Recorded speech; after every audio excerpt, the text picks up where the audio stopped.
Usisahau kusubscribe, like na kucomment. Vigogo wanne waandamizi wametishwa zigo la kusafisha serikali mbele ya jamhuri ya kimataifa. Mwanahalisi limeelezwa. Taarifa kutoka ndani ya serikali zinasema vigogo hao wamepewa kazi kuisafisha serikali kimataifa kufuatia shutuma za ukiukwaji wa haki za binadamu, mauaji ya waandamanaji wakati wa uchaguzi na baada ya uchaguzi wa tarehe 29 Oktoba. Waliotishwa zigo hilo ni pamoja na Mahmoud Thabit Kombo, waziri wa mambo ya nje, Lazaro Nyalandu, mshauri wa rais diplomasia, Profesa Palamagamba Kabudi, waziri wa nchi ofisi ya rais kazi maalum, na Jakaya Kikwete, rais mstaafu wa Jamhuri ya Muungano wa Tanzania. Haya yanajiri baada ya mataifa kadhaa ulimwenguni kuituhumu serikali kuendesha uchaguzi uliojaa kasoro, kushamili kwa vitendo vya utekaji, utesaji na mauaji dhidi ya raia, kuminya upinzani na uhuru wa kujieleza.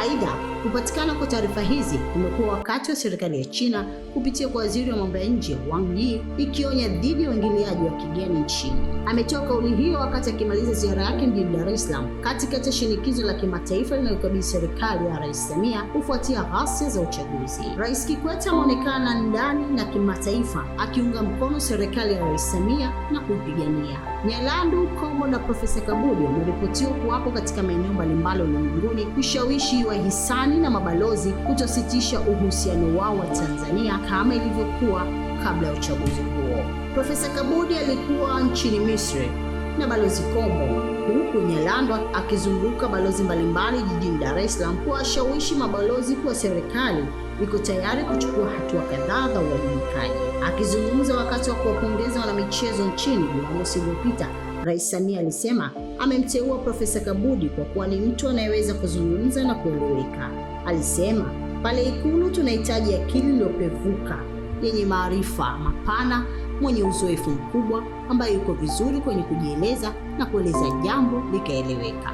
Akaongeza, sio kwamba tunabadilisha tu, bali ni kwa sababu ya kuendana na siasa za dunia zinavyokwenda. Kuna nchi na taasisi zinazolitazama taifa letu kwa jicho chanya na zipo pia zinazolitazama kwa jicho hasi. Vyanzo vya habari kwa gazeti hivi vinasema Profesa Kabudi amekabidhiwa jukumu la kujibu madai na shutuma za Baraza la Usalama la Umoja wa Mataifa la haki za binadamu linaloituhumu serikali kwa mauaji dhidi ya raia. Umoja wa Mataifa UN unadai kuwa mamia ya watu wanahofiwa kufariki na wengine kadhaa kujeruhiwa wakati wa uchaguzi. Katibu mkuu wa UN Antonio Guterres na kamishna wake mkuu wa haki za binadamu Volker Turk wamehimiza serikali ya Tanzania kutoa taarifa kuhusu hatima ya wote waliopotea na kukabidhi miili ya waliouawa kwa familia zao ili wapate maziko ya heshima. Aidha, Nyalandu amekuwa akieleza kwa watu wake wa karibu kwamba ana ushawishi mkubwa kwa bunge la Marekani, hasa kwa chama tawala Republican. Jumuiya za kimataifa ameuelezea uchaguzi huo kukosa sifa zilizotakiwa kwa madai ulitawaliwa na ukiukaji wa sheria, taratibu, vurugu na mauaji. Kombo alikwenda Marekani mwezi uliopita kwa kile afisa mmoja wa Wizara ya Mambo ya Nje ya Tanzania jijini Dar es Salaam amekiita kusafisha upepo mbaya kimataifa. Kwa mujibu wa taarifa hizo kutokea Marekani, Kombo alitarajiwa kwenda Geneva kukutana na Volker Turk, lakini mkutano huo ulifutwa baada ya kuelezwa mkuu ana shughuli nyingi. Kutoka Geneva, Kombo alitarajiwa kufika Ubelgiji ambapo alipanga kukutana na viongozi wa Jumuiya ya Ulaya EU.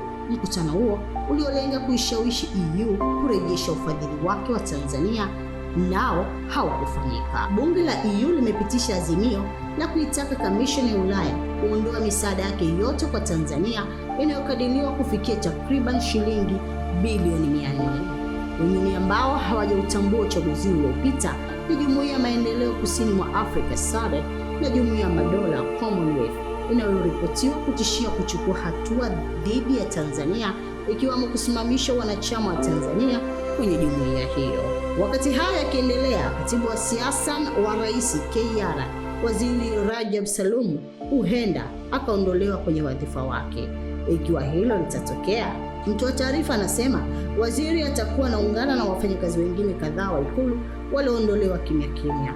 Miongoni mwa walioondolewa kimya kimya ni pamoja na Abdalla Bulembo aliyekuwa mshauri wa rais wa siasa na Sofia Mjema aliyekuwa mshauri wa rais maendeleo ya jamii. Kabla ya kupelekwa Ikulu, Bulembo aliwahi kuwa mwenyekiti wa jumuiya wa Chama cha Mapinduzi CCM na mbunge wa kuteuliwa na rais baada ya uchaguzi mkuu wa 2015. Waziri anayetajwa kuwa na ushawishi mkubwa kwa Rais Samia Suluhu Hassan huenda akapelekwa nchini China au Oman kufanya shughuli za ubalozi. Aliapishwa na Rais Samia kushika nafasi yake mpya juzi Jumanne mjini Dodoma. Waziri alikuwa katibu wa Rais Samia tangu akiwa makamu wa rais. Aliondolewa kwenye nafasi hiyo wakati wa utawala wa John Magufuli, akapelekwa Mamlaka ya Elimu Tanzania, yaani TEA.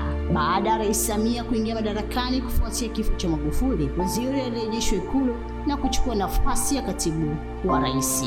Waziri Rajab Salum amekuwa akionekana katika maeneo mengi ambayo Rais Samia amekuwepo, na hivyo kusababisha kushambuliwa kwa madai ya kujenga ukuta kwa baadhi ya watu kumfikia mkuu wa nchi. Amekuwa kinara wa kurushiwa makombola kila Rais Samia anapotoa kauli au kufanya mambo yasiyowapendeza baadhi ya watu, anaeleza kiongozi mmoja ndani ya chama tawala.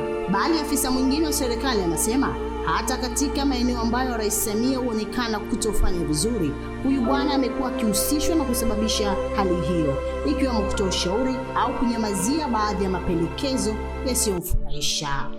Baadhi ya wasaidizi walioondolewa na Rais Samia alifanya nao kazi kwa takriban miaka 4 ya awali iliyofikia kikomo baada ya uchaguzi mkuu wa 29 Oktoba mwaka jana. Pamoja na Rais Samia kutotaja sababu za kuondoa wasaidizi wake hao kama afanyavyo kwa baadhi ya anaowateua na kuwatengua, wachambuzi wa kisiasa wanahusisha na matumizi mabaya ya madaraka, minyukano wa mbio za urais 2030 na utendaji kazi usioridhisha au kupandishwa vyeo. Maofisa wengine walioondolewa Ikulu ni wasaidizi wa rais katika maeneo ya siasa, hotuba na jamii. Rais Samia alishaonya mawaziri na manaibu wake waache kuwaza urais wa 2030 na kupanga makundi ya kufanikisha jambo hilo. Ametaka wasubiri kipenga cha uchaguzi kipulizwe ili kwa sasa waweze kuendelea kuwahudumia wananchi.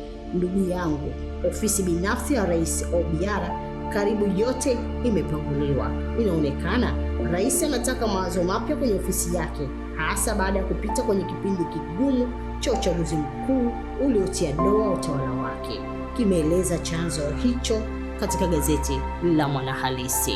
Ili kwa wa kwanza kupata habari zetu, tafadhali usisahau kusubscribe, like na kucomment.